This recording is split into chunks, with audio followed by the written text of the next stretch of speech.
Good evening, everyone, and welcome back to one of our other, another one of our podcast episodes. It's been a really long time since we had one of these, perhaps even about 2.5 months since last. Um, but once again, we have both Prush and Dean with us this evening. How are you both doing? Hello. Hello. Has it Yeah, really been can't two and a half complain. months? Yeah, I'm also thinking that. I was like, wow, It's been quite a while, what? How busy has life gotten? Sure. a fair amount, I'd say. Yeah. Sorry, listeners, to our 5 faithful listeners. No, I think there's just been a lot going on. Uh, Once again, I'm gonna chalk it down for a month there or a month and a half there at least, based on of our power issues. Our consistent Mm. having no power issues, unfortunately. For extended periods of time, and then our schedules just didn't align with the time that we did have power available to kind This of is true. do This the is true. podcast. So for a fair amount there, I think it was just um, the load shedding stuff. But you know, Did anyone? uh, Sorry, did anyone see the comrades signs? yeah, I People, saw that. people putting up signs saying you have more energy than ESCOM Oh, to the that! Oh runners, my God! Yes, I saw that meme. or you've got more running time than ESCOM. Oh my goodness! That was classic. That's typical South African sense of humor. That's Mm. classic. You know, a lot of the world knows about the power problems we're having. Hmm. It's Yeah, like I saw They it actually, do. Yeah. reported yeah, elsewhere. yeah. It's actually been reported Yeah. on like major news channels that South Africa is Hmm. struggling Big with traditional like, outlets have picked it up. yeah, But I think it's more prominent because we met our climate goals before everyone else in the world did. yeah. That's Yeah. because we didn't have any power. No, so yeah, that is why. Yeah, sure, we don't have power. I mean, but that's why they're in the headlines because we made Mm. our climate It's like, well, goals. how did they do it? Oh, that's how. We just didn't have any power. Yeah. But you know what? Yeah, That's actually might be a good way to help the climate goals. shut off power. Hmm. It does smack your economy silly, though. Your whole No, not manufacturing sector necessarily. takes a hit. Other than the manufacturing, right? If you basically turned off power in the yeah, for like a couple of hours a day while people are sleeping, in the non-factory related areas and stuff, that might actually help with the So, um, in America, goals. certain states have load control. Hmm. The idea that they want to bring to South Africa, where they have load, they can control your geysers and stuff remotely. Hmm. Hmm. Hmm. America already has that, Hmm. and there it doesn't work. It has to be You must localized. It can't be nationalized or no, put yeah. across the So state. so 100%. So it's only on per state that do it, or some Mm. states that do it, It's and it that's doesn't too work. broad. Yeah. You need to localize it to like one suburb is controlled by one specialized energy manager, and that guy or that team manage just the geysers, for example, in the area, like maybe 2 or 3 estates or something like that. You know what I mean?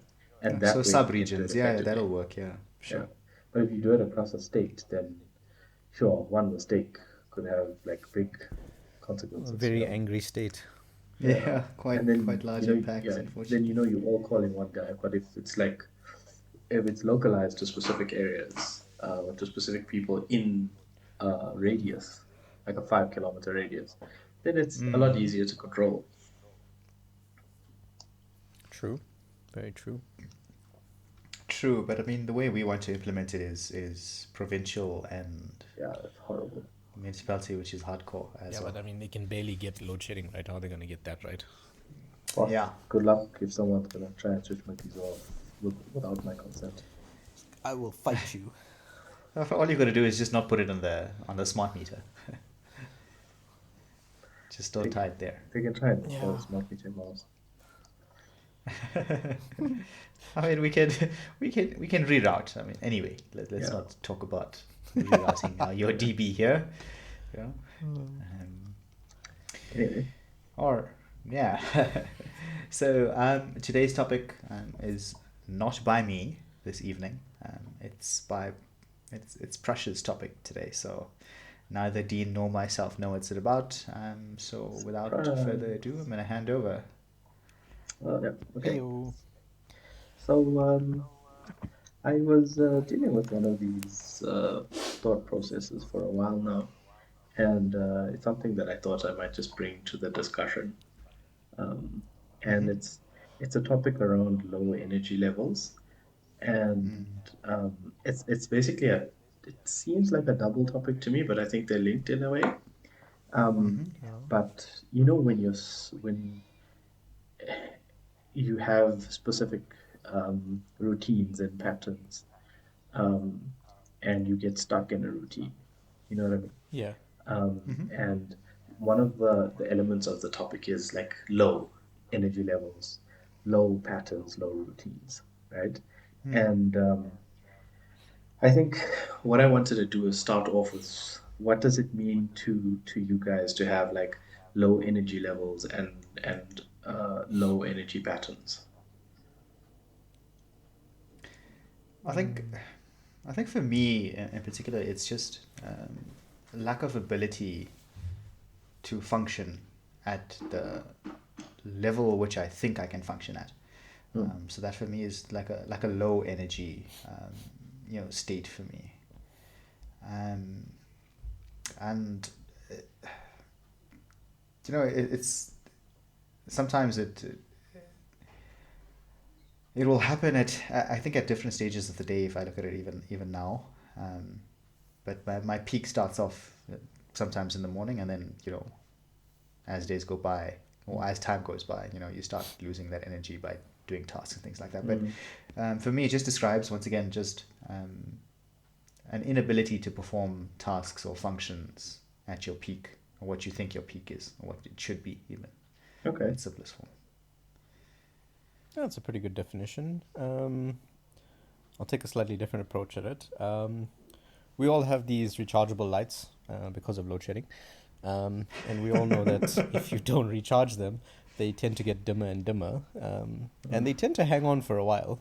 Like they can barely light up much. But, like for me, have these low energy lulls, it feels like the thing hasn't. It still generates some degree of light so that you're not in complete and utter darkness. It'll still work, but it feels like it's just not able to shine particularly brightly, Hmm. and that's what my low energy levels feel like when I'm in those patterns. It's like I'm still functional and I can do what I need to do, but it feels like it's just a massive effort. And like I'll get up, I'll go to work, I'll do what I need to at work, and I'll hit my low energy levels at different points of the day, and I'll push through them, and I'll Hmm. use coffee and whatever I need to get through the day, or chocolate, and then I get home and I'm just too tired to do anything else. Hmm. Barely able to like make a nice meal for myself. I'll maybe sometimes resort to convenience or takeaways, slump on the couch, watch a series, finish the food, and then go to bed. And that is a deeply unproductive day because all I did was just, make it to work, do what I need Hmm. to, and then I just didn't have energy to do anything else. Hmm. I mean, you mentioned something there early on, Dean, that you're still able to survive to some level. And I know that there are people out there, perhaps even, I mean, me as well, that sometimes can't even function. Like it gets so low in Hmm. that low state that it's just not possible to function at any given Yeah. point in time. Hmm. Take my current thing, you know, current situation. Let's just say, Yeah. um, and sometimes it's just you're just not able to do what you need to do, Hmm. for that day even. And that's something that like both of you had this instant response of this is how my day starts, right? And then as I go throughout my day, I lose energy, right?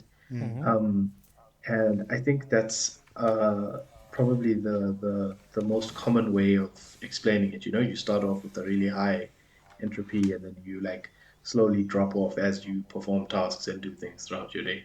But what about a situation where you've started at 20%, right? And your rest of your day is, like Dean said, it hangs on for a bit until you get to the end. And Well, that's actually you, what I meant. yeah, When I was talking about like the dim light, it's like the mm, light hadn't been charged for a while and you still use mm, it every day. mm, It's got barely enough to generate any light, but you still switch mm, the thing on every time because you haven't plugged mm, the thing in. mm, And we can talk about what the plug-in metaphor means, but that's essentially what I meant. It's like you're starting the day, below half tank every mm, single day, and it's just a battle to get through it all. mm. And I think Yeah, I that mean, is we that. were, Yeah, go for it, go. yeah, I think we were both um, well, in my case, I'm not the norm, right? I mean, like for me, I believe at 12, new day starts. I get new opportunities to do whatever I need to do, and new day rolls around, and I just gotta, um, move through that new day. So Mm, in my case, at least, it's just um, the day resets itself with mm, another chance to do what I need to do. mm, And I know that's the extreme case or not the norm case, but like Dean mentioned as well, you start off with a battery that's already drained. Now, in mm, that case, like you're starting off from a bad situation. Um, you either allow it to go like more negative, or you have a choice at that point to decide what can I do to make this different. Because you'll feel, I'm pretty sure that in that morning or in that moment, as soon as you wake up, you'll feel different if you're waking up with that 20%, as Dean mentioned. yeah, There's and some yeah, feeling change there, and you 100%, notice it, and then what 100%. do you And decide at that point? I think throughout your like especially for your self code because you watch your energy levels. Okay, maybe Dean does watch his energy levels as well, um, a bit more than I do in terms of my energy levels. But I think Code, you Mm. watch your energy levels consistently, and I think you know when your energy levels change, um, and you know what 100% means, and you know what 50% means. And I think Dean, yourself as well. I don't know about you, Dean, so much, but for me, it's one of those things where you have, you know what 100% feels like, you know what 80% feels like, and you know what 20% feels like, but you don't know what all the other ones mean. You either switched on or you like starting on a low. And that was what I wanted to basically start off at a point of to say that experiencing that energy level of a low, right? Because a high is very easy to discuss and explain and go through, right? But a low is some people don't see it, right? And my next question on the list was actually how often do you feel low? But I think I think the way you've explained it, both of you, encompasses the fact that you have felt it, maybe even recently, but you understand that feeling very well. Yeah. And I think that for me is something that you guys explained very nicely because I want to open the eyes of some people to say, listen, when you feel like that, you must also recognize the fact that you're waking up at 20%, for example, right? And Mm. the first thing that I would ask is like now that we've discussed the feeling and the process of not process but um, the state itself. Yeah. The next question that I would have is when do most people feel low, right? And it's sort of a two-part question because it's got a physical element and it's got an emotional element. But and there's a lot of answers to this question. But I think having your experiences or personal explanations of it, it does help quite a lot of people. And I think that's something that I wanted to ask. Um, I think let's. I don't know if we fully unpacked the how we feel Mm, portion. mm, So I'll just go back there before, and sure. then just remind me to come back to the frequency of how often we feel this, and then Yeah, we can unpack what you just asked as well. that's fine. I think in every person the feeling might be different. Yeah. It's so when I feel low, there's visible, like it feels like I don't have energy anymore. Like I can't Yeah. lift. I'll give you an example. Like lifting my hand is a damn struggle at times. Yeah. You know, just getting off of the chair is a struggle. Yeah. Lethargic as a feeling, if I can put it in one word. That's the feeling physically for me. And emotionally, so then emotionally, you know, you might not feel any different. You might feel sort of balanced. Yeah. But mentally you just can't feel, you just don't think that you can do anything at that point. So for me, that's the physiology, and maybe just the mentality behind it. I don't know, Dean, if that's different for you in terms of physiology and what you think at that time. Yeah, I can relate. I'll say something that I think a lot of people also listening might be able to relate to is my alarm will go off at like 5:30. My eyes will open at 5:30, and then I will have an internal struggle for the next hour and a half to 2 hours just to get out of bed. I don't have the energy, do not have the willpower, and only at the moment when I know if I don't get out now, I'm going to be late and I'm going to be stuck in traffic, does that panic response kick in, and I'm forced to get out of bed because I'm expected to be in a meeting in a couple of hours. And that is a horrible state to be in, let me tell you. It is a cock way to start your day, pardon the language, but it really is. And for anyone who's currently going through this, I really am sorry. And I wish you the best to just get out of it as soon as possible. I mean, like that speaks to the frequency as well, right? I mean, for a fair amount of people, it is every day. You know, they're waking up to the same. There's a word that I'm using that I want to use starts with D, but same dire situation every day, day in, day out, and they start with that same low energy cycle. You know, rinse and repeat thereafter. So for some, it's every day. So I know in my case, it might not be every day, but I have those bad days just as anyone else does. So I didn't interpret the question as frequency at that point. When Guj asked when, for me it wasn't like when each day or when or how often. It's when is it. It's what rather than when. Like what triggers the when.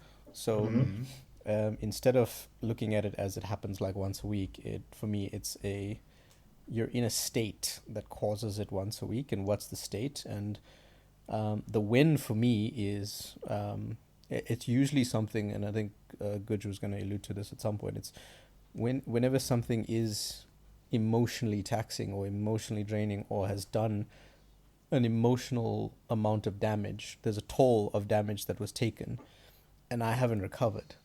And I always liken it to a bucket with a bunch of holes. You can try and fill that bucket as much as you like, but the leakage of energy is so quick that you're down to 20% no matter how much water you put in there. And Is it only emotional distress then, or is it for me, mental yeah, as well that it's you can emotional get? distress. And I hear you. Mental, for me, they're so inextricably linked that they're one and the same. Like my mental capacity is so heavily tied to my emotional capacity, just based on who I am. That they're just two sides of the same coin. I could be physically tired, but just so happy, and I could have done like the most hectic set at gym, and I had like a full day. I mean, there've been times this year where I got up, I was at work just before 7, and I left the office at 7:30. Still went to the gym, had a full workout, came back home, made food, ate, crawled into bed at like 10:30, but felt so happy, and I was awake at 5:30 the next morning, out of bed. There was zero fatigue at that point, none. The physical stuff doesn't take a toll. It's just mental and emotional, like whatever toll it's taking. That's usually, and if you plug the holes in the bucket, your capacity fills up again, and you're able to do what you need to and move at the speed you want to move. I I don't know think if that answered the question, or did I no, I just think digress? No, we're gonna come while back to that question. Yeah. while code went backwards and forwards, he answered the question, right? Um, because the question was essentially when, not in frequency, but obviously frequency Oh does yeah. give, frequency basically tells me how often you feel that way, right? But Yeah. when Yeah. I say when, it's about Yeah. what the cause is, right? Ah, And okay. That's how I right, interpreted it. Yes. Oh, right. okay. Okay. And remember that frequency, all that frequency is telling me is that the cause happens to you more often than it does maybe somebody else. You know what I mean? Um, Mm-hmm. and here's the question, because this Yeah. is the question that would follow on from that. And Mm-hmm. I think you've answered it in some way, but is it caused by different things, or can it be brought down to a very small group of things, right? Mm. And um, while you said that it comes down to emotion and your current state of emotion, right, and your current mental state, right, the questions that I would have next is, and I think Code's a very big advocate of something like this, is it the state, the mental state that you have, right, and the emotional triggers that you have, and how you mentally deal with those emotional triggers, right? Um, Correct. Yeah. right. Now, the question I have is that are these triggers caused by similar things between yourselves, right? Or are they caused by many different things between yourselves? And maybe you can give one or two examples just from your own experience. But the reason why I'm asking this question is because if we can narrow it down to a group of things, and this applies to a lot of people, then we Mm. can discuss many ways of dealing with smaller problems, if you know what I mean. Mm. And I mean, that's the you line know of the question I the have. I mean the triggers and what could be the what we could group the causes under. You know, I think one of the major ones in my case sometimes are external factors or external influences. Mm-hmm. And most recently, I've been trying to, well, not most recently, this year, in fact, one of my goals is to reduce the impacts of what external forces have on my reactions. Mm. Um, and that fits into the emotional draining and the energy state as well. Mm. Because if I react poorly to something, I'm expunging energy in that Mm-hmm. reaction, in that reactionary mode, Yeah. and that's draining me largely of energy that I would use in a normal day to get through that day. Mm. Mm-hmm. Um, so for me in particular, the external one is the biggest one that comes to mind right now, and how I react to it. So if I could, then so it's basically cause and effect sort of thing, but on an Yeah. in an external scenario. Another one that I think for me is my self-inflicted, I think, thoughts that come into play, Yeah. and once again, me dealing with my own self-inflicted thoughts, Mm-hmm. and the emotional state that I drive myself to Mm. whilst thinking them. Mm. Those two are the top two that come to mind: external forces and internal. And then you expunge energy by fighting and bringing yourself back to a normal state. And Mm. then by then it's already too late because you wrecked yourself. Mm. True. There could be more, No, no, but no. those two just come to mind right I now. definitely think that that's a good start. Dean, is there any difference that you feel, or is it similar? I think if you want like a way of categorizing it, right? Mm. Mm. I would say that, and we could use just the terminology of like trigger and particularly emotional damage that Mm. we carry, is that it usually stems from some form of trauma. Mm. Um, and whether like everybody deals with their trauma differently, right? And I'm certainly Mm. not qualified to tell you how you should deal with your trauma. But what I will say is that undealt with trauma is holes in the bucket. It will always Mm. take your energy. Mm. Until you do the work to try and patch those up. And again, obviously, depending on the types of trauma, it might not be a hole, it might be a giant gash in the bucket. It's Sure. not to say that it's easy to deal with, it's not easy to face. Mm. You should treat yourself with a great deal of compassion when you're addressing these things, because it's very tiring work. But until you do so, you will be triggered. And then when you're triggered, you know, there's a whole fight or flight response that happens in your brain. There's Mm. potentially inner monologue, a battle that you have to deal with. There's a Mm. huge expenditure of energy, and Mm. you're constantly walking around with undealt trauma. It's like constantly walking around expecting an attack. With So baggage, there's yeah. energy, yeah, there's energy Mm. attached to preparation, right? So if you're Mm. constantly prepared to run, then that being alert all the time is tiring. Mm-hmm. So it's going to take from you no matter what you do. Mm. So until you've learned or addressed these issues, and again, it's not easy. I'm not saying, I'm not criticizing anyone for not addressing their issues. I'm simply Mm-hmm. saying that until you do so, it's going to take energy from you. Mm. So you're Um, saying that a base unresolved traumas as one of the main Yeah, definitely. focus points and causes of them. mm. And maybe we can add, in addition to trauma, maybe it's not only trauma, sometimes it's fears. Yeah. Like our like unresolved fear for something, right? Fear of failure, fear of being alone, fear of judgment, whatever that fear is, right? If you're afraid of something happening, fear is an extremely powerful motivator. Um, and what it can do is you will do stuff to constantly avoid that.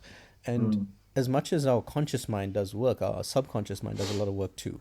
And the Mm. subconscious mind takes, I don't know how much energy. We don't actually realize, but it's always working. And if you're afraid of stuff and the subconscious is constantly working to mitigate that fear, can you Mm. imagine if you left your computer running a program the whole time? The battery's going to go. Sure. That's kind of how I see it. It's like it's Okay. constantly No, running I simulations without being, recharged. yeah, I like that analogy. I I think mean, it's then I think in on yeah. the on the on the other side as well, Yeah.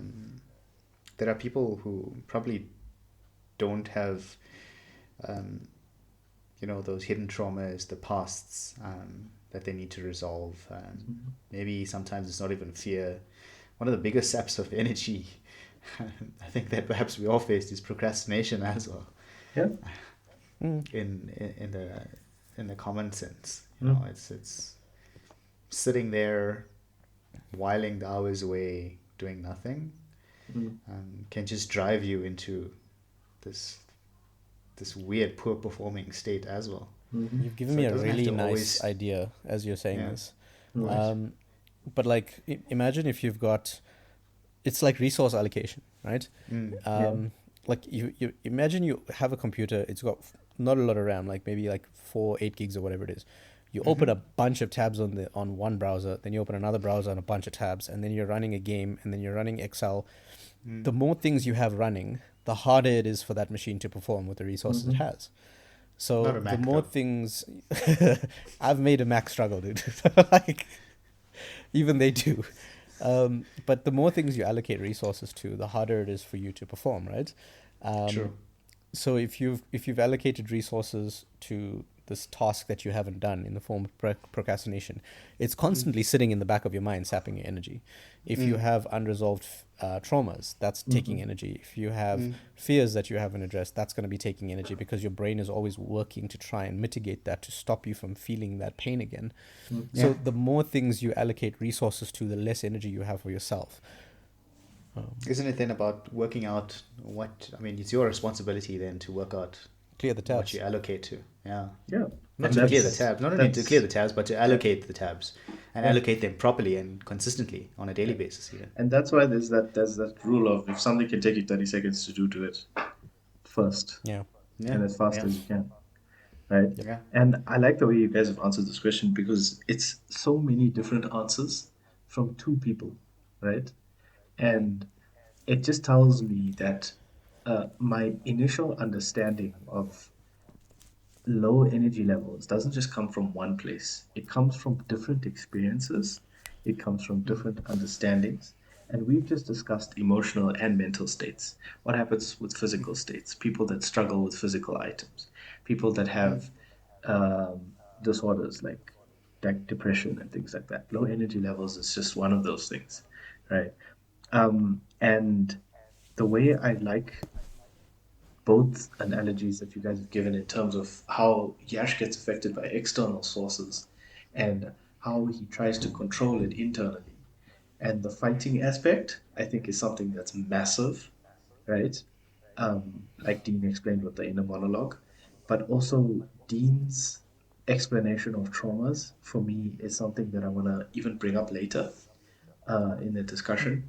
mm, And the first thing that I'd like to ask, based on your answers, is mm, how can you notice when you have how do you notice when you have low energy, right? And it might be easy for you to answer this because you've worked on it, right?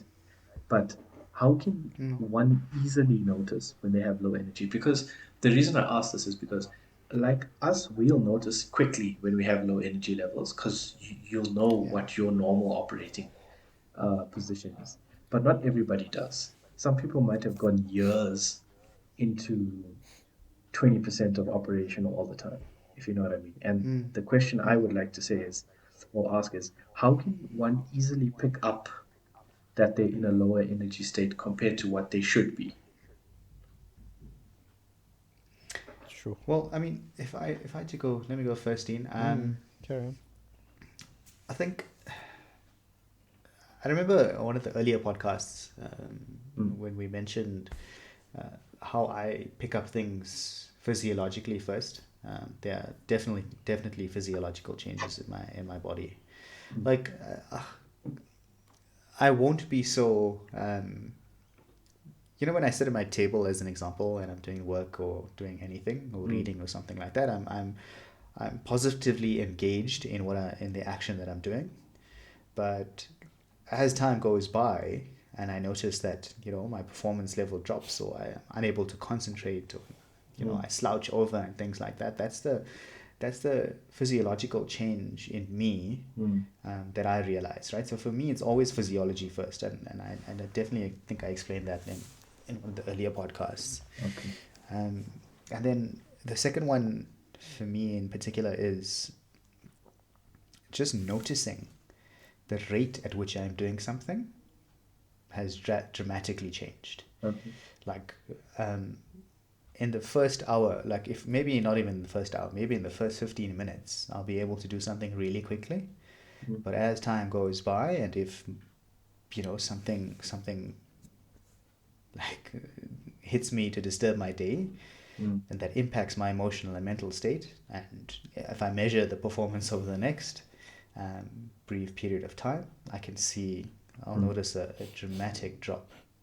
So for me, it's physiology and then performance on what task I'm doing. Okay. That's for me. No, I like that. For me, it's like personally, Mm, I know what I'm like at 100%. I know what I'm like at 75%. mm, So going at full tilt, I know how much I can do in a day and not be tired. Mm, And if I get through a working day and I can't make it to gym and I can't cook, then there's very clearly a problem. If I'm fighting with myself to get out of bed in the morning to mm, begin with, there's very clearly a problem, mm. right? So I think the only reason I know this is because I know what I'm like when I'm functioning properly. And for someone who's been living at 20% for an extended period of time, pardon me, and that has become their new normal, that's a harder thing to identify. Mm, And I'm not sure how to go about advising that person to pick it out.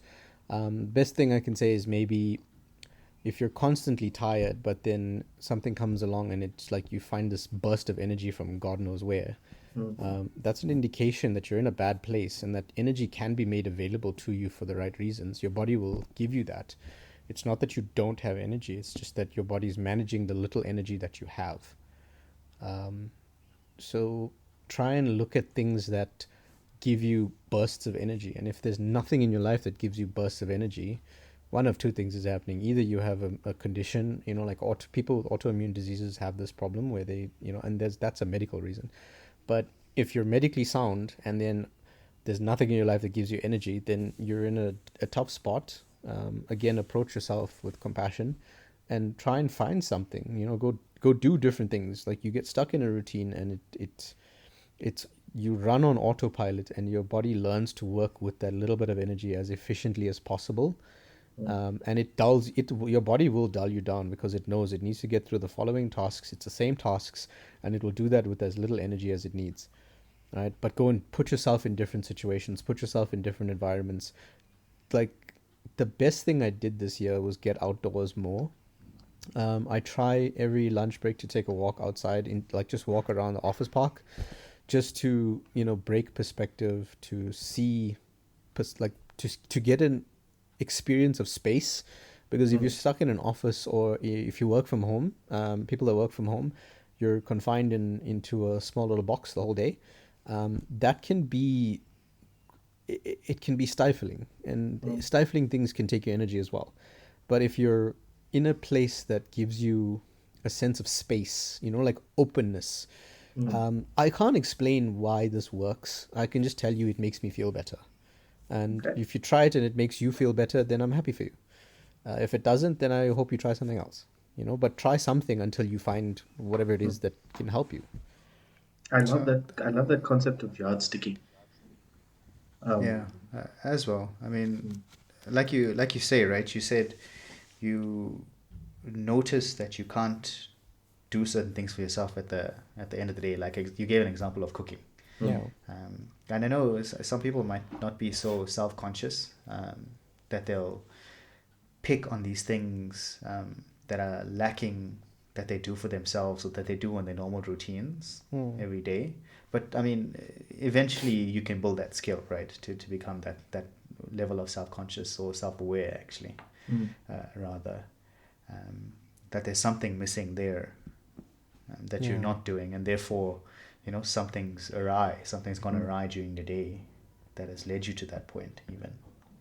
Yeah.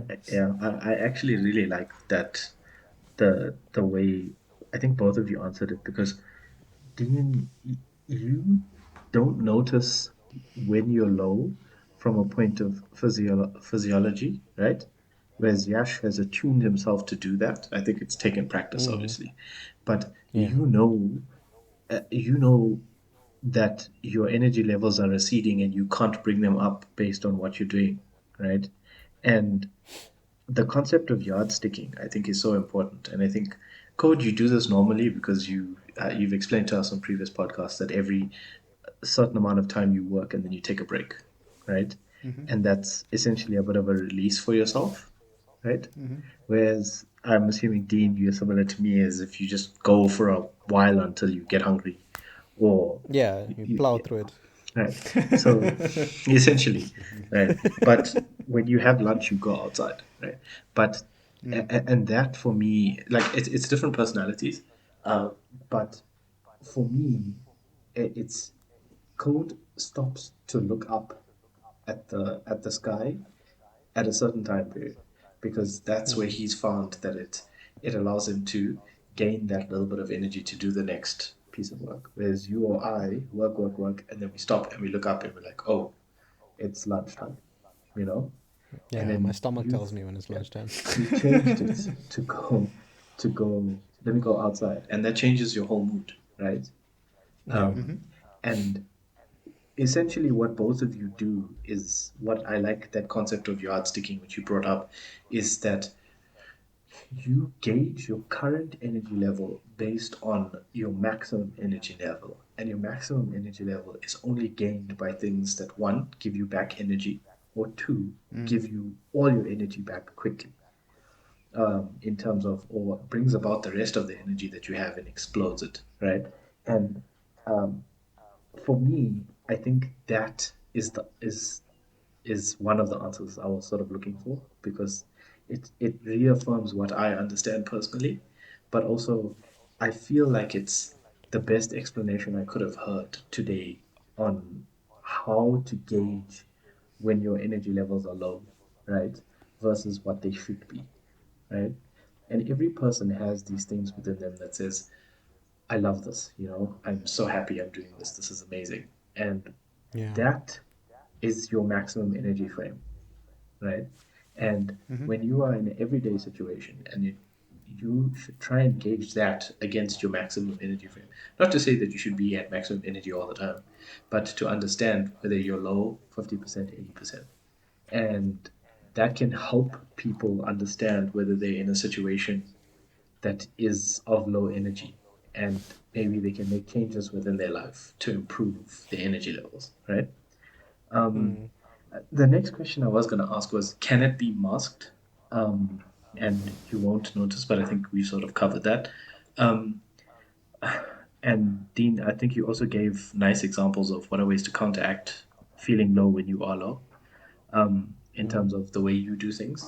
And there's lots of other examples. I mean, some people will take a break and play a game or something. Personally, for me, I love games like Who Wants to Be a Millionaire in my lunchtime because it makes my brain work, right? But differently. Mm. Um, and I think that's one of the questions I would have asked, but I think you guys covered it. How would you? I think something that I would like to ask, and I think you've sort of covered it, but how would you personally try to improve the way you feel when you are low, right? And what are things that you think you could do better?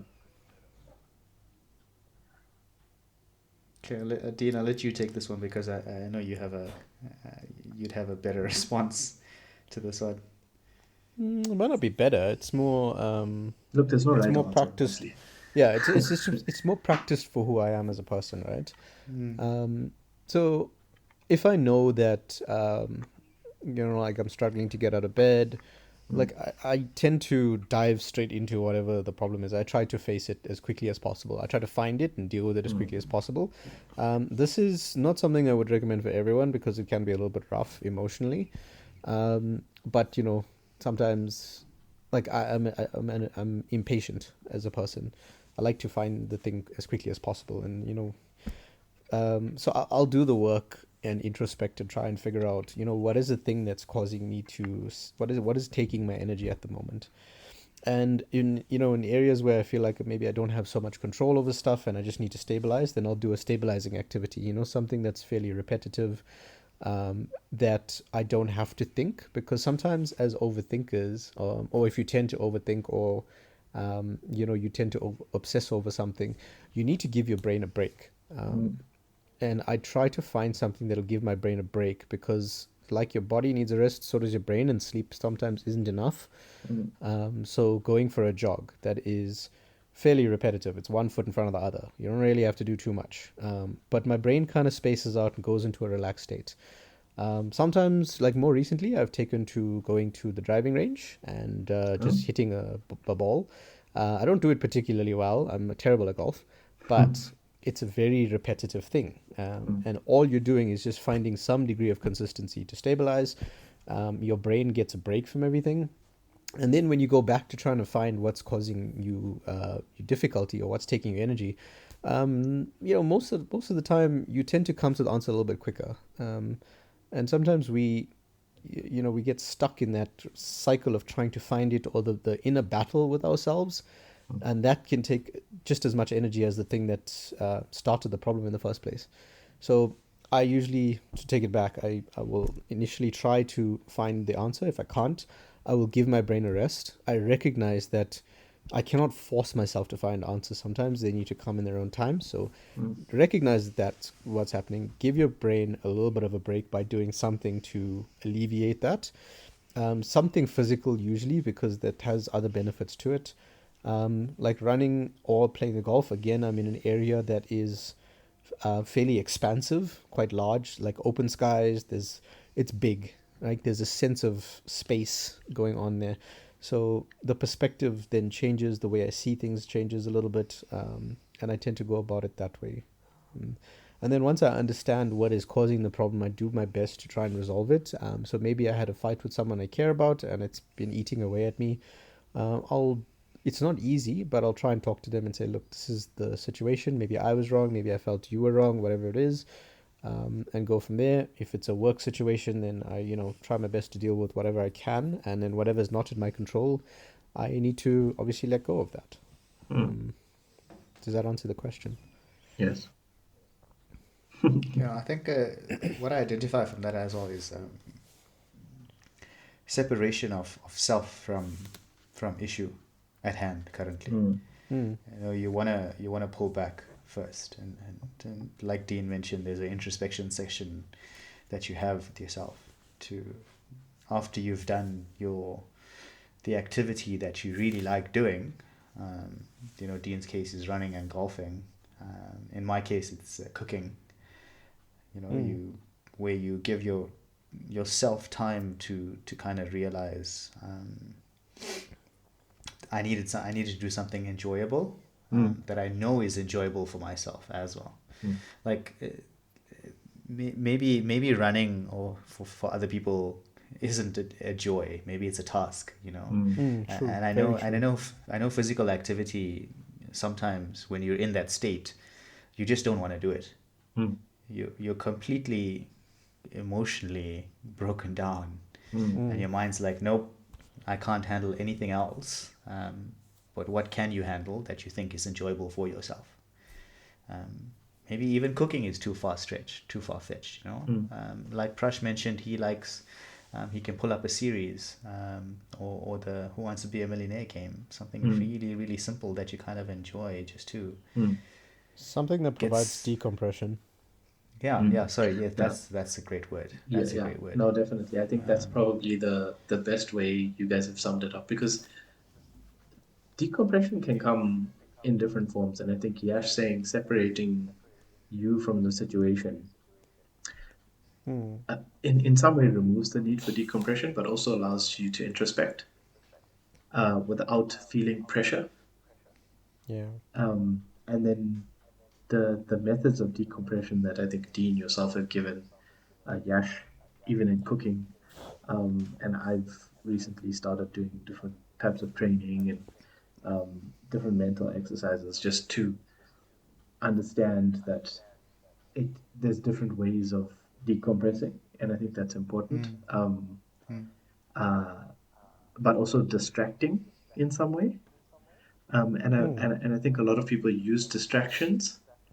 Um, I think we would try to use things that improve us as a distraction, but some people use negative things um, as a distraction. Like a lot of people drink, some people do drugs, some people like to sleep extra, some people, not that sleep extra is a bad thing, but because Dean, Dean Dean, might shoot me. Dean. Wow. I can't Um, even argue. no, but I mean, like, uh, not to say that some things are bad. It's just to say No, it's that just habits that are habits, negatively yeah, impacting your life. exactly, right. And I think that's something that I like listeners to understand, that there's different ways of decompressing. Can I But organize also, that for you quickly? And I hmm? think the word you use there, Guj, is use as well. Like we Yes, are consciously using something. yes, yeah, We are not letting that something control us, as would be in the case of, um, abusing drugs or alcohol, where that takes a whole effect on your life, as an yes. example. I So think, we're yeah, consciously that's actively using something. Look, I mean, control is definitely a way Yeah. to Yes. to Yes. Yes. categorize it, right? That's So hmm, yes. Yes. distraction versus decompression is whether Yes. you're in control of it or not. hmm, For Yeah. me, another way to categorize it is decompression will give you capacity to do something, whereas a hmm, distraction will take capacity. 100%. One gives, And one takes. So just look at and it that way. yeah, and people, a lot of different people use things, and a lot of people have.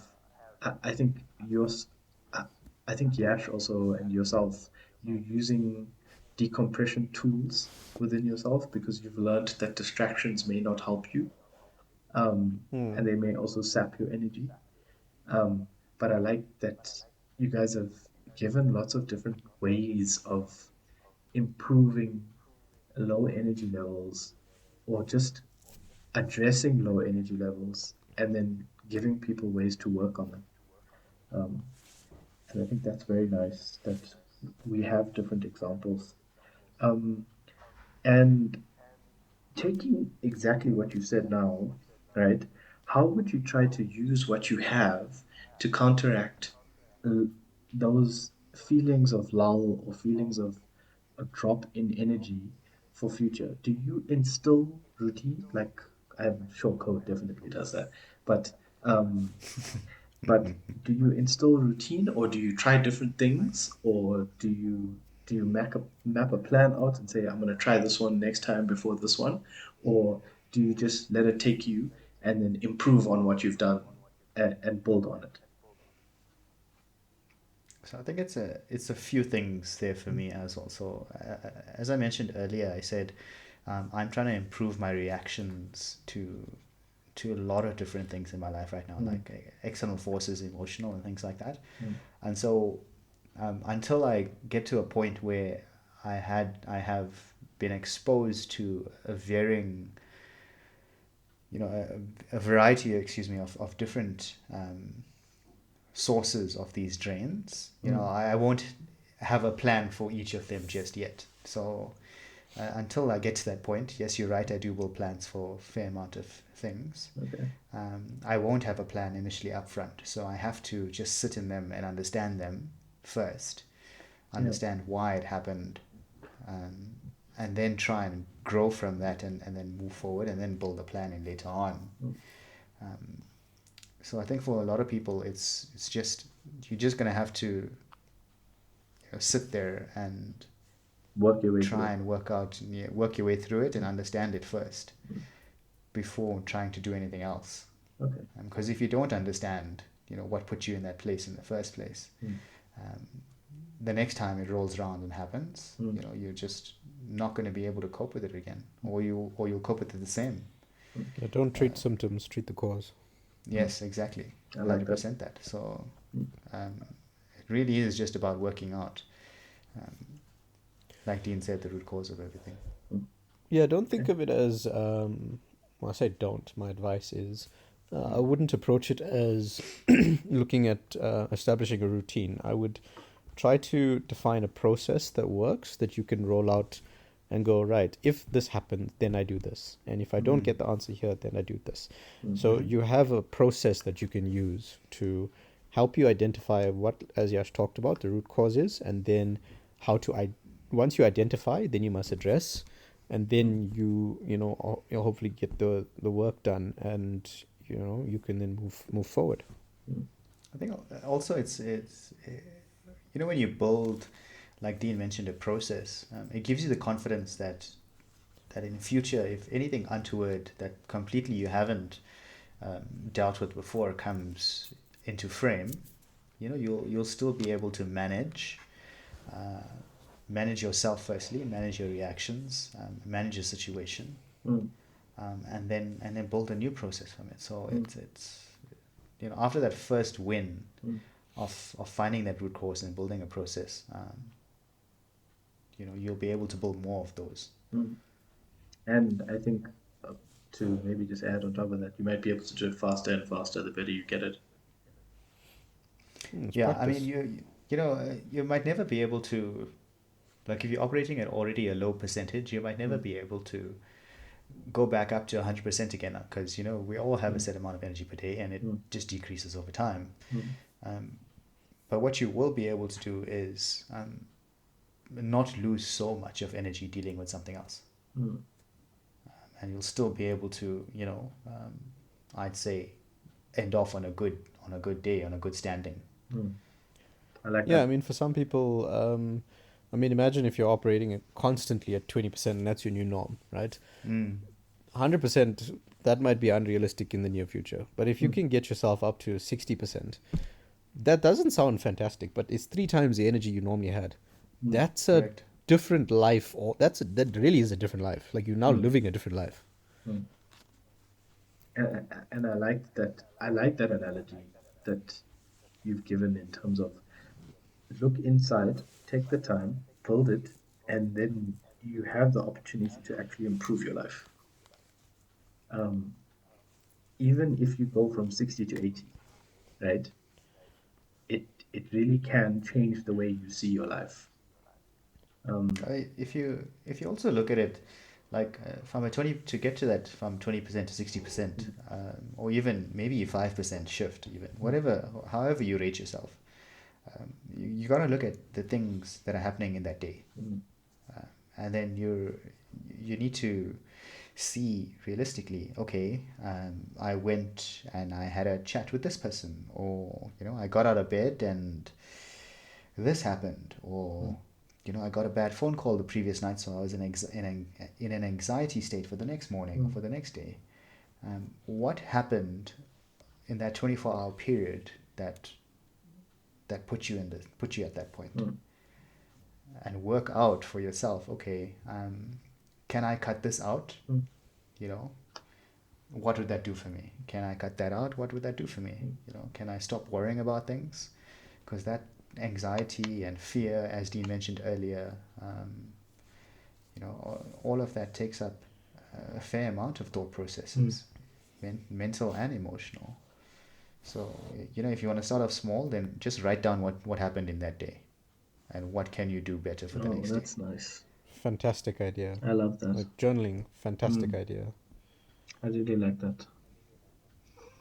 Okay, look, guys, I'm only halfway, and I think before I move on, I want to ask Yeah. if there's any other points you have to attribute, add, discuss, or want to bring up about energy levels and having low energy levels.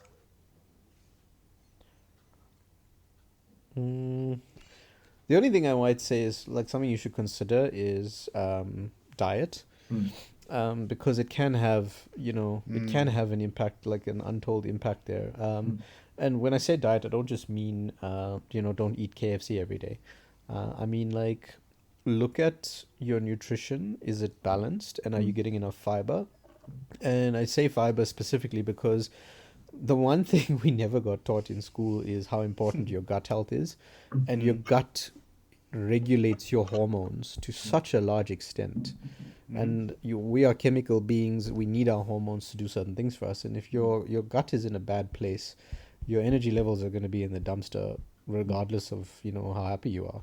You'll be happy, but like if your body just cannot issue the fuel, nothing you could do about it. So just the other side of the coin is there is definitely a physical component. We approach it from a largely mental and emotional space, but physically, if you are not eating good food, you're not going to feel good. It's the fuel you put in is what you get out, kind of thing. And I also think, to the maybe we shouldn't tackle this, but the exercise portion as well, and the abundance of exposure to outside environment. I think COVID trapped us inside our It really work did, from home environments. honestly. And exposure, just I don't mean you need to go to a nature reserve or anything like that. If you have a tiny little garden, just sit there for like a minute each But day. look at the clouds. It's Look at the nice. clouds. I mean, I sent Dean a picture of the clouds the other day. It was nice. And yeah, like just the physical aspect of just changing your physical state, getting up, walking around your apartment. Like I have a small apartment. I walk around. Just changing that a little bit can help you. I don't mean you have to get fit and like have six-pack abs or get ripped and freaking eat, like Dean mentioned, rabbit food and stuff like that. It's not that at all. What we're talking about is just basic physical activity and an appreciation for your outside environment. I like that. I really do like that. I think having the understatement of diet and just a little bit of outside time, not necessarily full on exercise, but outside time makes a really big difference. Personally, I found that. I mean, even getting some sun on your face actually improves your Yeah. mood. Yep. I definitely I can attest to that, and I really like those additions. Ooh, and then mood music. Excuse me, mood Oh, music. yes. One of the biggest ones ever. Mood music Well, look, music, really helps. music is soul food, man. Um, Yeah. yeah, it's definitely. Look, there's a lot more, right?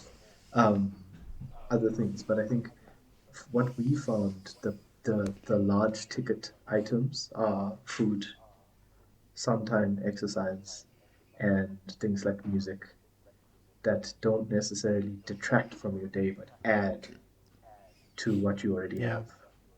Um, and in Yeah. some cases, what you're already doing anyway, you know. Um, but yeah, I like that. So I don't want to deviate because I like this discussion, but there's something else that I wanted to bring into the fore that might Mm-hmm. also help. And this topic I wanted to call low and learned because there's a second portion to me that might help quite a lot of people, which is what most people call learned behaviors. And I think let's start off with just what is your interpretation of learned behavior, and maybe if you can give one or two examples. You want to take this one, or should I? Go for it, Dean. Or just before we go for Um, it, maybe we can tell our listeners that if they want to take a tea break, they can, because I have quite a few questions. well, they That's they cool. can pause whenever they They can want pause. to. We can't take a tea No, break. but I mean it's I nice. We mean, have we to go could, right but through. you It's know. nice to tell them that they can have an intermission if they want to. Oh, okay, cool. Ladies and Okay, gentlemen, okay. at this point, you Please are pause welcome. We here. invite you to pause. Go pour yourself a nice drink. Go to the toilet. Do what you need to do. Get some snacks, and then settle in. And then There's more buckle to up. come. Yeah, because Yash and I don't know what's coming next, and George is Well, I just don't know sitting there what's with his happening. list No, of no, they questions. buckle up, not you all. Oh, okay, Oh okay, boy. okay, Okay. okay. And if you are unpausing, welcome back. We didn't go anywhere. Okay, so learned behaviors. I don't know if I'm taking a too basic an approach to this, Start but small. it is, yeah, it's stuff It that does I start would small. have. No, he says that, but it's actually when you're small, things you pick Yeah, up, right? yeah. When you're a kid, it's little things that you pick up unconsciously, watching your parents, watching your if you have elder siblings, watching them, watching your older cousins, but generally people in your environment. It could be teachers as well, and it's behavior that is not necessarily natural to you, but it's the established norm, and you picked it up because that's kind of how we learn. We learn by watching others a lot when we're kids, Mm. and that's kind of how it is. So maybe an example would be the way our family members dish food. So maybe they put rice to one side of the plate and then they put the curry on the other side of the plate, whereas other family members just What? like Who does plaster that? the rice down and then put the curry directly on top of the rice. I I love mean, of course. I So love the it's a learned behavior. Like I wouldn't have known what to do. I just watched what my parents did, and they were like, for them, they were rice on the bottom, curry on the top. People, other people are rice on the one side, curry on the one side. It is what it is. But it's not something I would have known. It's just something that I saw my parents doing, and I learned it. And I could say that I'm happy with it. I don't need to change it. But sometimes it's something a bit more serious, like a family member reacting to a stressful situation, right? And maybe instead of taking a beat to assess the situation, they immediately lash out, right? And then you kind of learn, because this person holds a certain authority in your life, that when something stressful happens, the first thing you should do is lash out at people, make it so that it's not your fault. Mm. You issue blame, and then you're good to go. Mm. So that would be a learned behavior, and then you have to go and you have to really ask yourself: A, is this healthy? Is this constructive, not destructive? And does it serve me? And most of the time, for those sorts of unhealthy behaviors, they don't serve you, and then you got to go do the work to, and I'm maybe jumping ahead here, but deprogram all of that, and then learn a new behavior. Is that about right? I feel like you've answered most of the question. Yeah, I said start small, but I did start small when I was small. It was like when I learned how to dish out food. It's as small as you're gonna get. yeah, Yeah, uh, I'd have to agree with Dean on that yeah, one sure. as well. I mean, it's learned behaviors are. I mean, like Dean said as well. Everyone in nature, even the animals that we watch on TV, Yep. they learn through what they see. I know the common phrase is monkey see, monkey do, Mm-hmm. right? Um, and that's what we are. That's what we do. So learn through observation. And then when we get a chance to enact those same situations, like Dean pointed out as well, we just enact what we have previously just seen in our seen in front of It's us. taught, So right? yeah. Okay, good, good. Um, Look, that I can clearly attest to that being my also my explanation or um, description of what learned behaviors would be.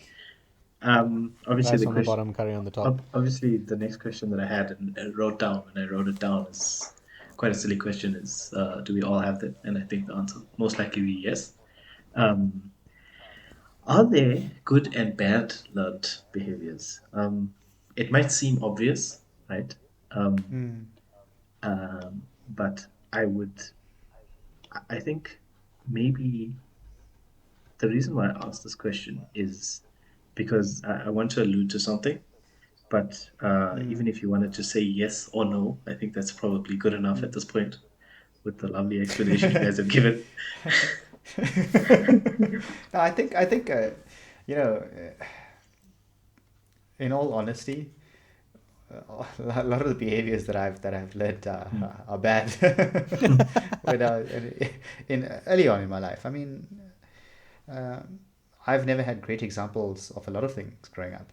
Mm, In my personal case, mm, um, and You a turned lot out of pretty those learned. fantastic, all things considered. Well, I've had to unlearn a lot of those behaviors, Dean, in the mm, past few years. mm, Um, so for me in particular, in my case, I like my learned behaviors were bad. mm, Just from the experience of my life. mm, Mm.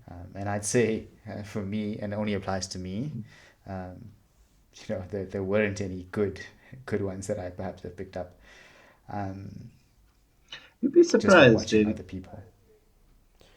Yeah, can I jump in quickly? Yeah. Mm. So I would say there's definitely good and bad learned behaviors, right? So Mm, an example of a bad learned behavior is, my dad tends to, take on the weight of the world on his shoulders, internalize everything, and then not look for support, right?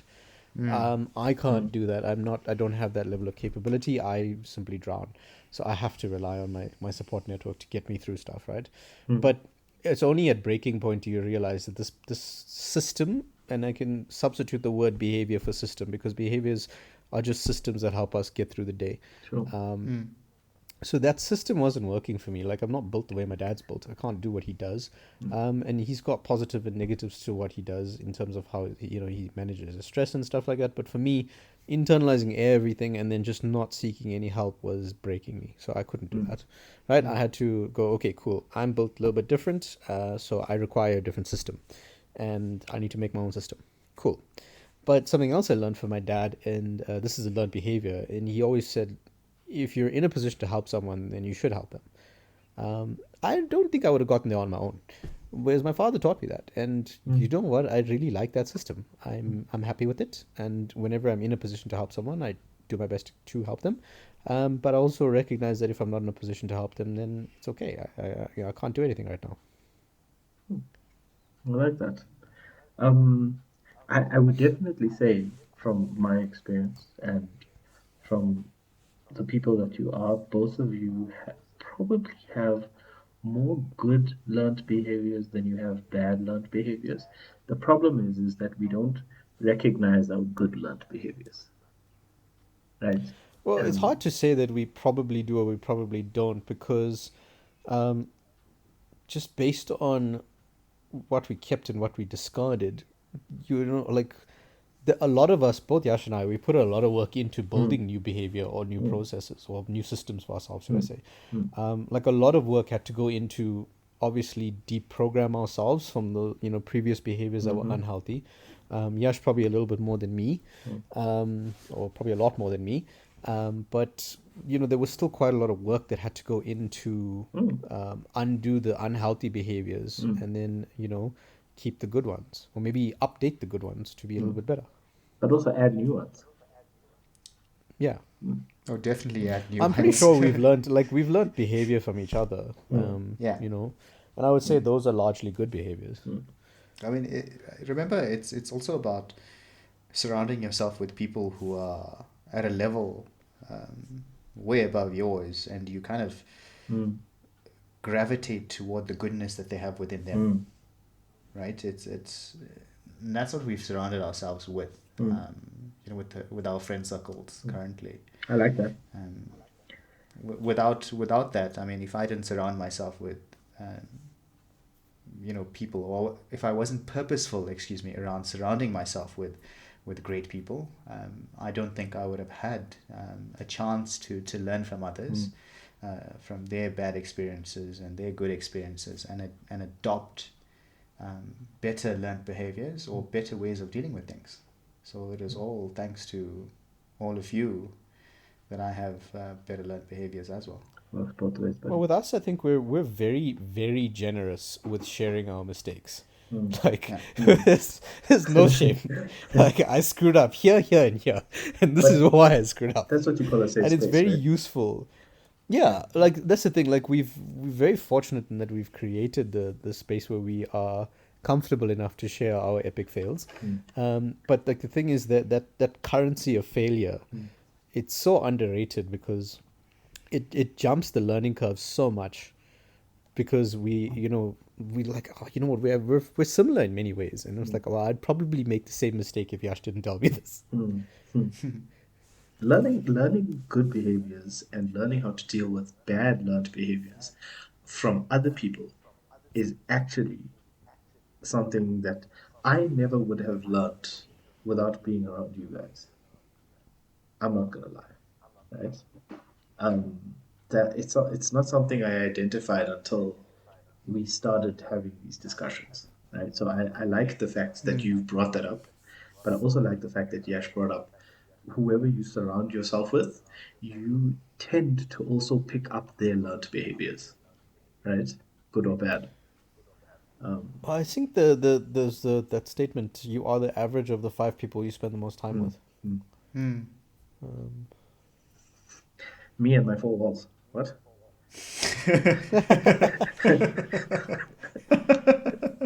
So there's you, yourself, and the 4 walls. But I like that. I like that. Um, No so wonder you're so stable. the one that I'm so Stable. stable. Oh, I'm not that stable. You're pretty stable. We all have our own, how do you say, chinks in armor, right? Yeah. But the and here's the thing I wanted to ask when I think you brought up the definition, because it's a slight detour, but is learned behavior always something that is taught to us or taught from around us, or can we get them from somewhere else, right? I think Like the You at, mean sources. at environmental different form. or I know it's learned behavior, so it's always taught, right? Because yeah? learned and taught, No, but but I don't just think it can be taught by like what we see from example our fair parents and friends and what we see in the general public. I think learned behaviors can be gathered from anywhere. You know, listening to radio, listening to forms of television, reading books, even. You know, the sources can be varied. Even right. the games that you play and you know, anything digital, like everything. I It's I not agree just wholeheartedly. it's not just one source, man. It's we don't just have to listen to our parents fighting to decide that, oh, okay, everyone fights now. You know, it's you know, you look into a game and you see in GTA 4 as an example, you running over a person. Then if you treat that as the norm, then that's something you picked up Yeah, from another source. yeah. So I've got a friend. yeah. He lives in Cape Town. He's a software developer, and he's learned behavior. And this is going to sound ridiculous at first, but hear me out. He's learned behavior from Vegeta, from Dragon Ball Z. He has learned behavior from Vegeta. Okay. He believes himself to be a prince, and he believes in Vegeta's relentless work ethic to always be better than Goku or Kakarot. So he doesn't have a Goku to Kakarot. benchmark himself against, right? But Oh yeah. Vegeta, he will, like, to motivate. So he was picking up quite a lot of weight. He wasn't in the best of headspaces at one point, But he started watching Vegeta's speeches. Like Yash sent one to me as well at one point.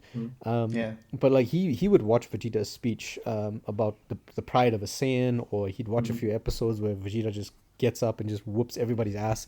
He would watch that and just try to emulate that sort of hell bent, relentless attitude. And then he started running, and he's now like his times have improved in terms of how quickly he can do 5Ks. He's running mini marathons. Like a year later, different physical condition of the person altogether. And he learned all of that because this character, fictional character, inspired him to the point. And you can talk about inspiration, or you could talk about it as learned behavior. And he was picking up on the character's behavior. That's actually quite impressive. Yeah. But inspirational as well. I Very, mean, we very. watch, like for example, One Punch Man. He says he does 100 push-ups a day, 100 sit-ups a day, and does 10-kilometer runs every day. You know. Trained so hard his hair fell out. So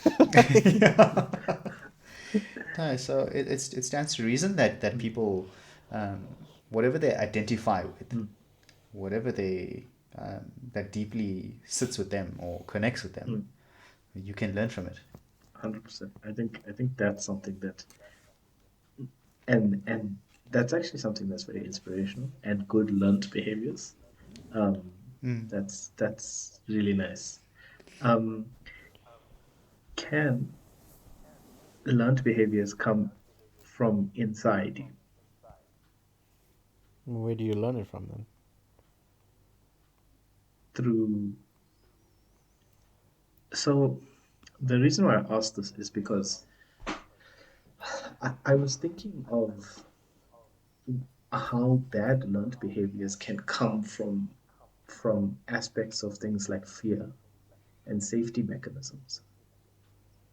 And the idea of reacting a certain way every single time based on a fear mechanism or a safety mechanism. And So then you build your own way on how to. exactly It's not learned, it's developed. To learn is developed. essentially to intake, right? It's to absorb. Mm.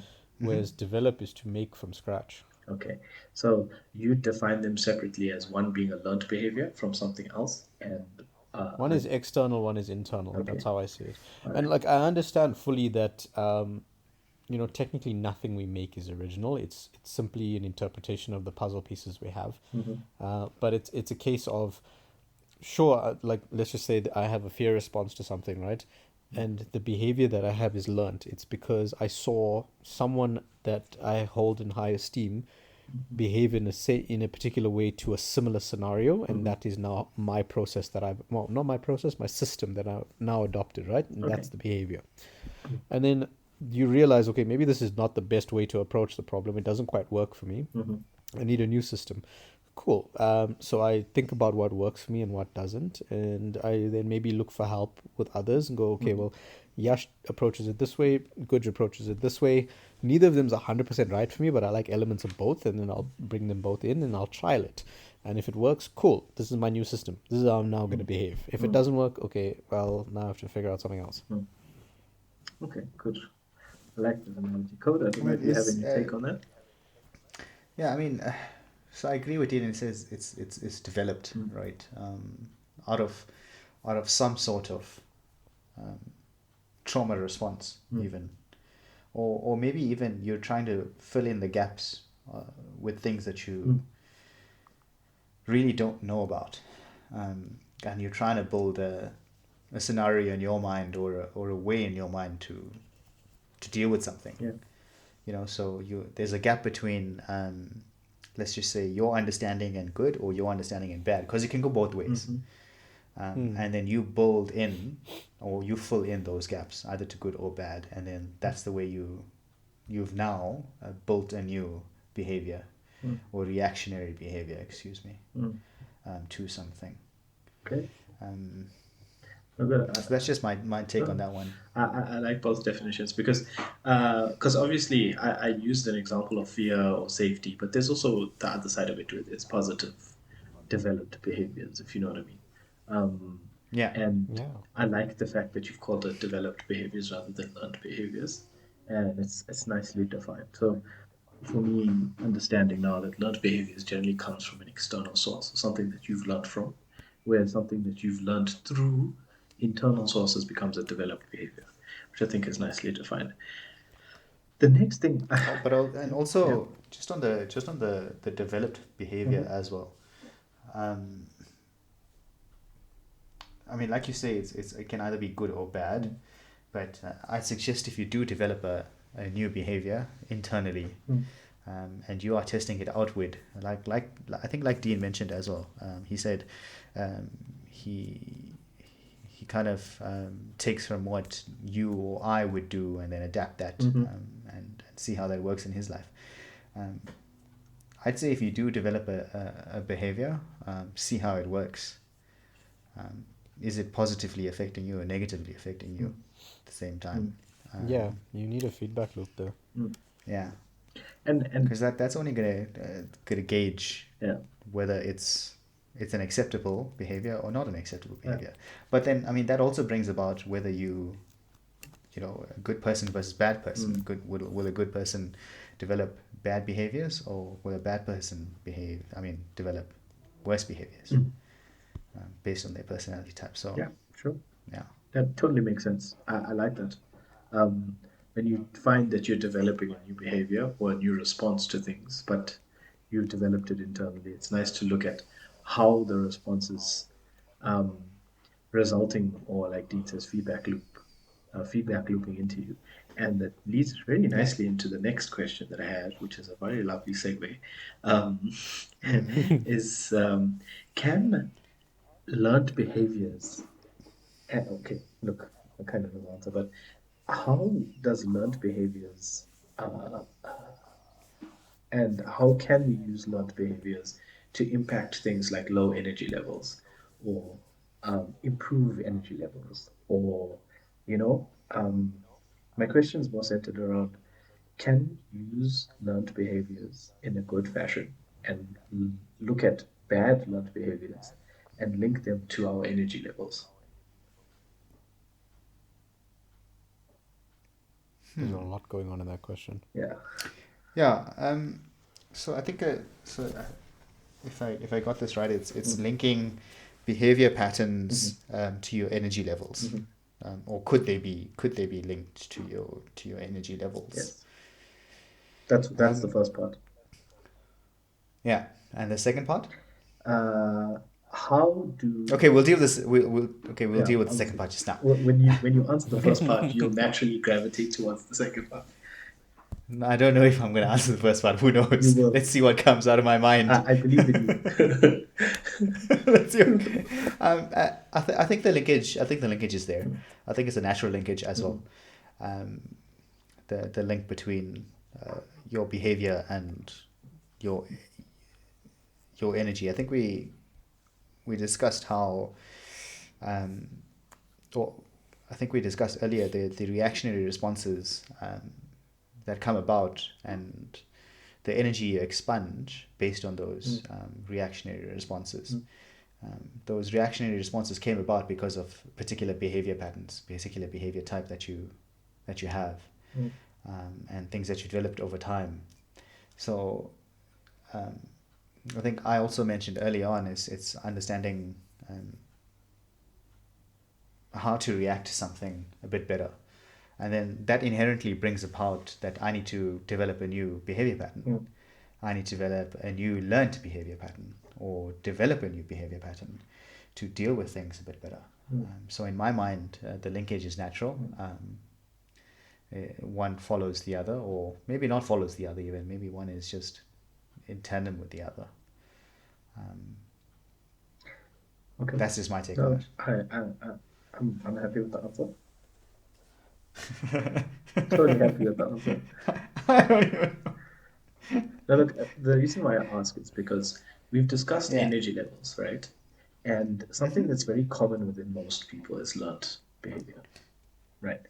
And for me, there is a nice trick to understanding, and it's a small part, and it may not necessarily be a big part, but understanding your learned behaviors, and even if it's learned behaviors and nicely put, as Dean said, developed behaviors. Understanding your learned and developed behaviors and understanding how your energy levels are linked to them can, in some way and part, allow you to focus on developing good behaviors and looking at bad learned behaviors and improving energy levels within yourself, if you know what I mean. Yeah. And that is something that I essentially was trying to point at. And it's not so much as a question, but more of a discussion type of thing is, can you look at your learned behaviors that you have and look at how they impact your energy levels, and then look to develop better behaviors and improve your energy levels consistently and holistically. And that I think Well, I is, think mm, if I can just jump in there, yeah, the stuff that Yash is working so hard on, mm, around not letting external factors impact you, mm, adversely.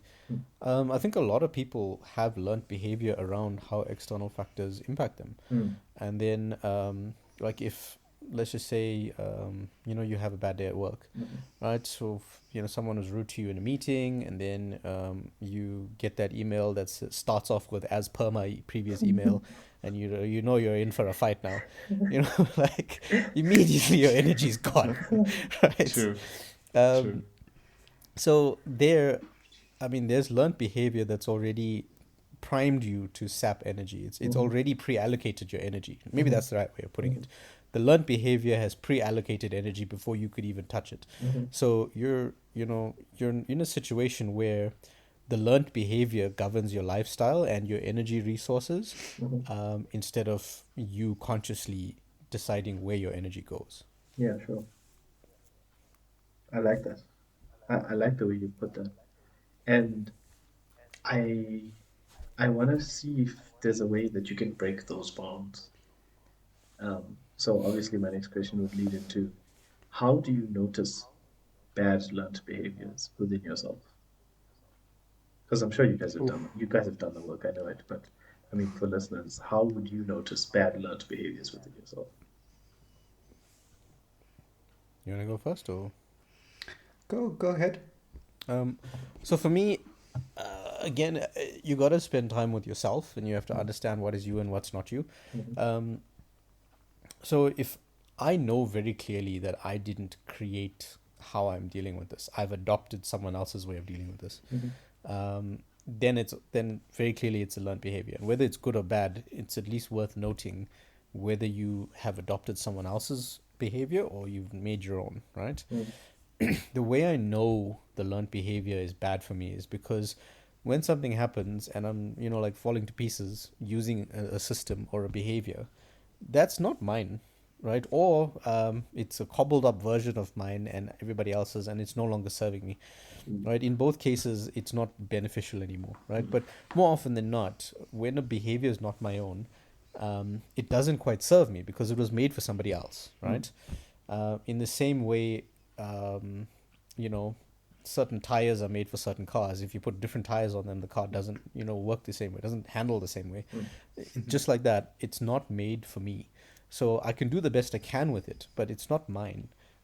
So I need something purpose built, and therefore it's time to relook at that behavior because it's taking more than it's giving. mm, It's not giving. It's not providing a way for me to move forward in my life. It's actually just causing more problems than anything else. mm. So reevaluate it and make a new one. What if you're not conscious enough to recognize that it's detracting Do you from your feel life? shit afterwards?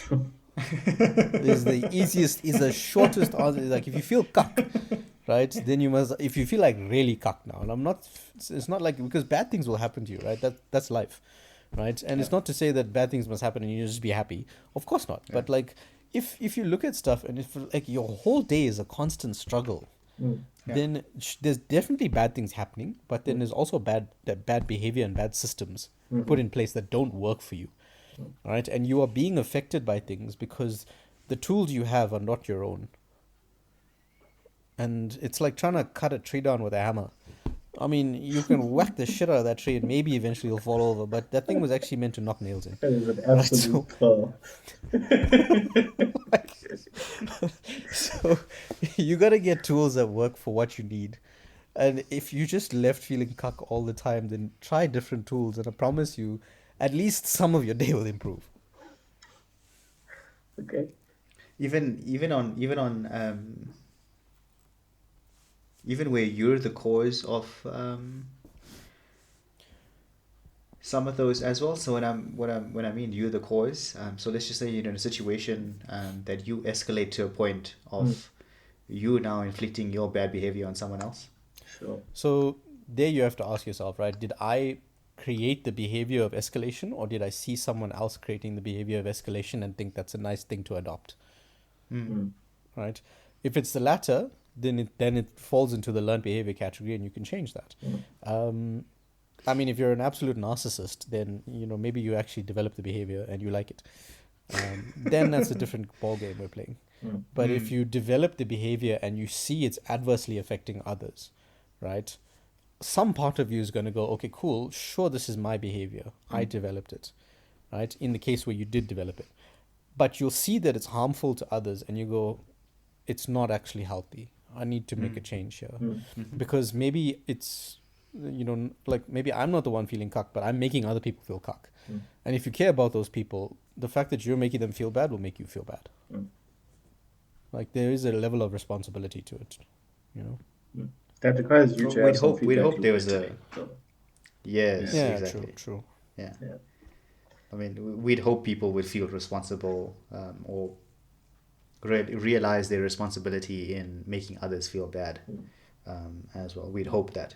But like you pointed out with kind of narcissistic behavior, they don't realize that they're in the wrong at times as well. It's just another aspect or another supporter of the point that you need to be self-aware and self-conscious Yeah. about your actions at all times and with whomever it is that you're interacting with. Good. Yeah. Good. I like this. Code, any other additions? No, I think Dean put it quite well with his analogy of the hammer, the tree, and Yeah, You I couldn't see past it after you said it. yeah, me neither. Honestly, I couldn't. But look, I do like the question. I really do like the question of what happens if you're the one that's causing it. Um, because not Very many nice. people. Remember, there's also a case of you might not be a narcissist, but you're just blind, to Unconscious. your impact. And that's because you're so set in a way that it's hard for you to change. And it also comes, older people are also like that. They have this thing that they've done for so long in a certain way. Correct. Yeah. But A lot of that And, set in the then way stuff just though an- is learned behavior. It was what was established success.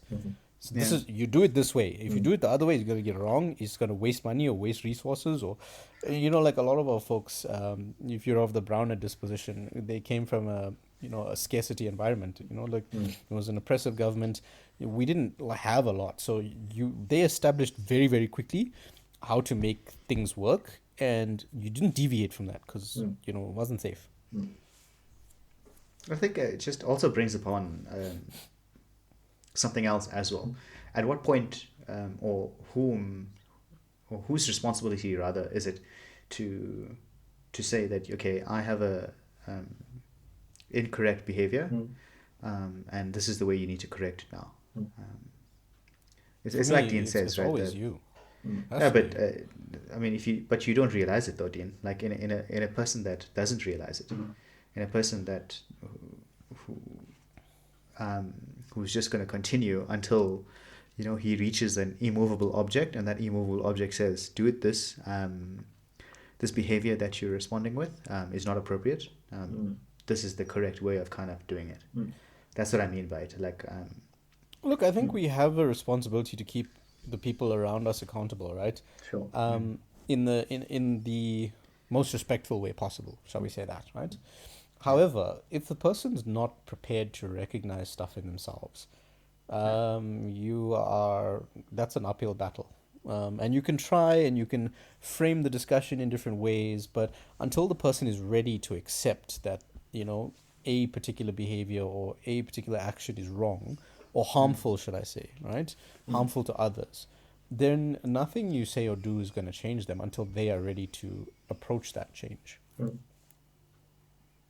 Because most people, I mean, I say most people, a lot of people cannot separate learned behavior from themselves. They don't have that separation, right?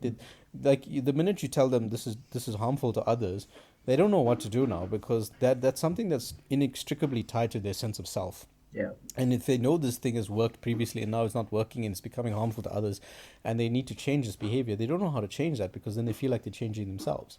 When actually they're getting closer to themselves rather than changing themselves. But that's a different discussion. But it is a nasty Yeah, process.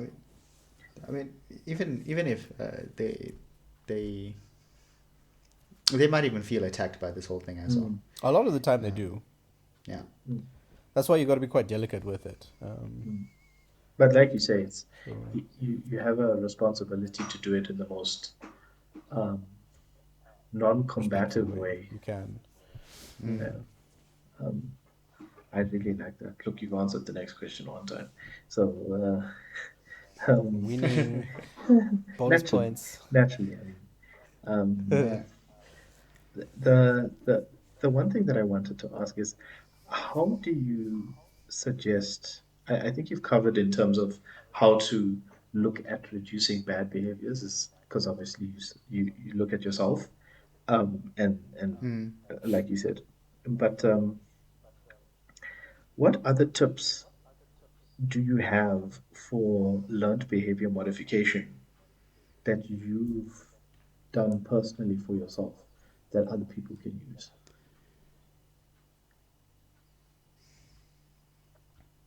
I think the biggest one for me, I mean, I've mentioned this quite a few times, even is diarizing uh, a lot of reactionary responses.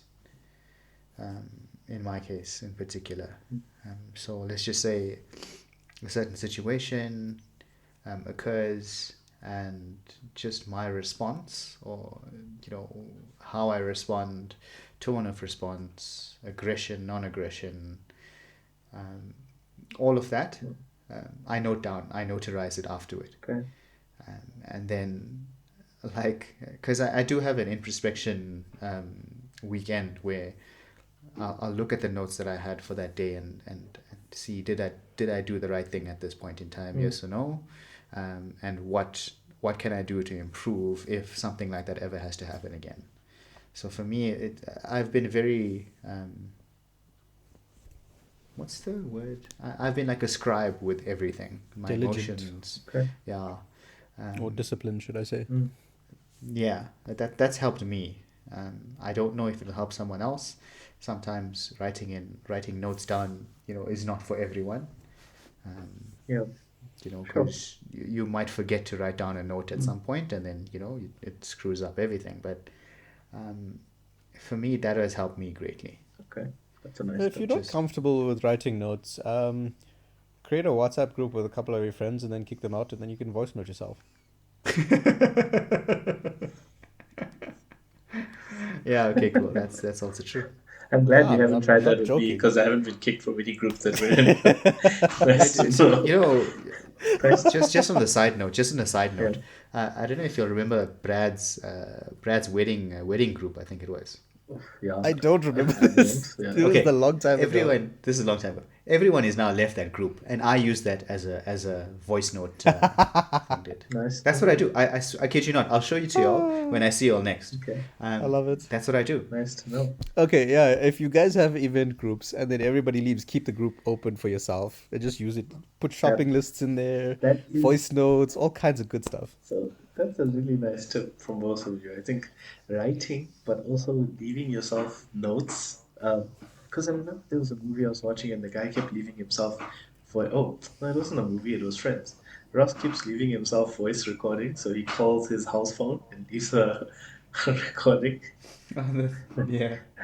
So basically, Listen, yeah. verbalizing it and hearing your own voice also has different kind of effects on yourself, so Mm. it's useful. So I like that. I like that. It's especially if you can try to record it within the moment.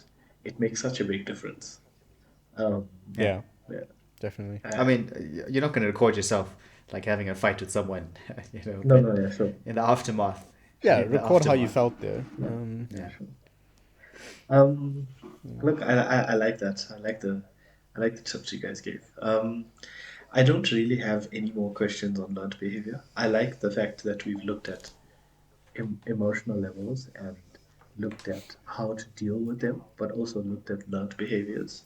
So two aspects of one energy levels, but also how to gear yourself in a positive way.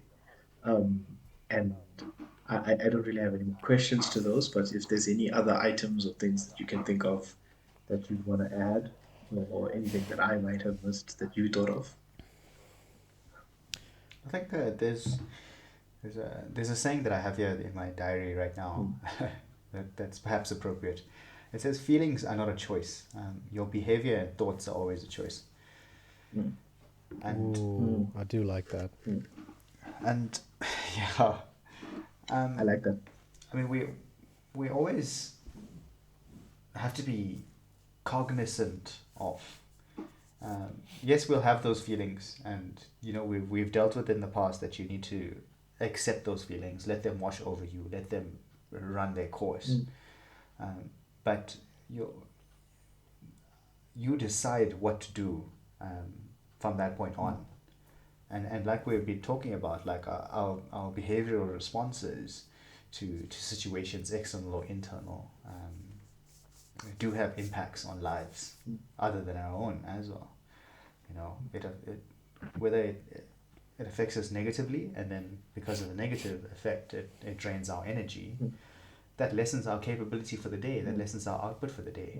mm. Yep. We have to think perhaps twice, even thrice, on how we respond sometimes. So that's what I kind of just wanted to say, just from that saying. No, I like it. Yeah. If I could add something, I would say use observation, and it could be used in one of two ways, in terms Mm. of behavior that impacts you and behavior that impacts others. So, behavior that impacts you, if you're struggling to sort of identify it, if you have people that you spend a lot of time with and you trust them, and they are a little bit of observant, maybe they don't necessarily feel comfortable talking to you about stuff, but say to them, look, I'm trying to make improvements. I feel drained, or maybe some of the learned behavior that I have is not benefiting me. Mm, In instances, have you noticed how I am after certain situations? Where do am I noticeably unhappy after something, and was there a behavior that I exhibit consistently? mm, And then they could probably tell you. mm, Like the two of you do this with me from time to time, where you'll observe my state and go, you're really happy or you're not mm, very happy. What's going on? mm, And you bring about the consciousness and the discussion quite naturally, mm. right? And you got to be careful with this. Like, you need to be prepared for some answers that you may not necessarily like, Sure. but that's part of growth, right? And you must also trust your people. If you don't trust them, then find different people.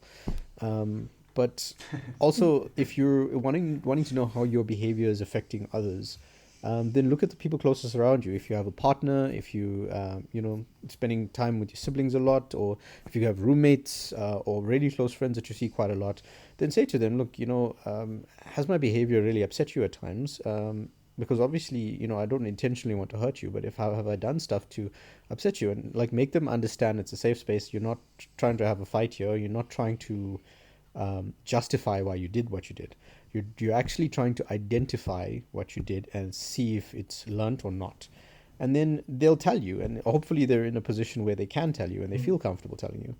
And then you can go, okay, cool, maybe I should work on this. Nice.